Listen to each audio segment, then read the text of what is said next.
So, did you like it this way? Yeah, I like it a lot.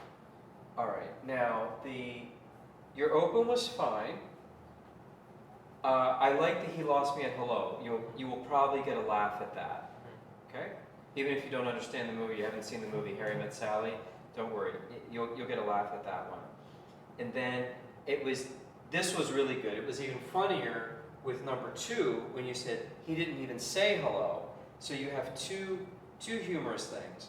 You've got good body language. I'm going to ask you to remove, I've noticed that sometimes you'll do this, remove words that remove the power of what you're saying. So when this guy reintroduced himself, and this guy was doing the mic check, and I was bored a little bit, and so then I checked my messages.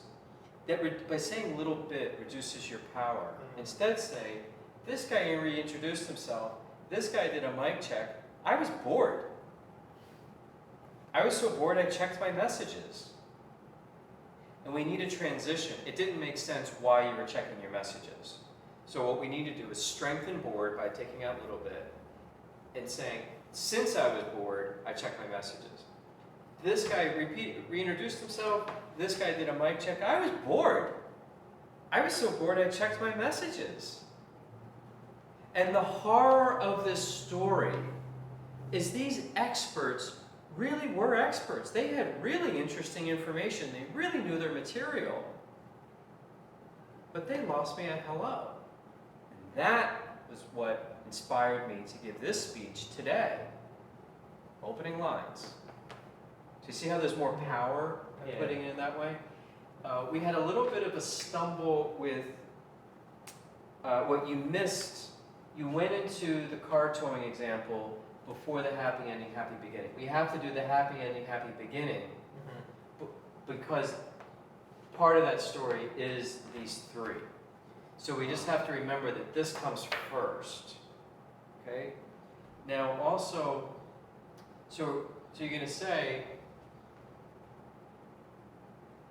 I witnessed 2 horror stories. Now, we've all heard of happy endings, and you might get some snickers in the audience from the men. That's okay.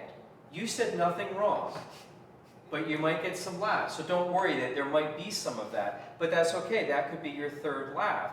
You have said nothing wrong or inappropriate because you're right about to go into, I want to tell you about you've all heard of happy endings, right? I'm here to tell you about happy beginnings. My 3 favorite ways to open a speech. They're going to love you because now you've made them laugh 3 times. So you didn't plan this. I didn't plan it either, but I picked it up on the tape. So now you're going to go, and I like how you pointed, is that a choir outside? Oh my God, it actually is a choir outside. That was weird. So this was good, the car towing. We're going to work on the jail a little bit more. We need to get that statistic. Do you have that person's contact information for Toastmasters? Yeah, I have his contact. Okay. Find out from him what the recidivism rate is, because we need to make sure that that's right. So that's fine. And then when you ding, you need to use the word priming. You didn't use the word priming. Priming is very important. It's a psychology word, and that is what is going to link while you're doing the toast for the ding, ding, ding, and the once upon a time, because the priming is going to let us know what's going to happen next. So priming is a very important word to use. How I use it in a sentence? Can you give me an example? Okay. So after you've done the jail, and my favorite opening of all time, this is priming. When you hear this, you know someone is about to give a toast, someone's about to give a speech.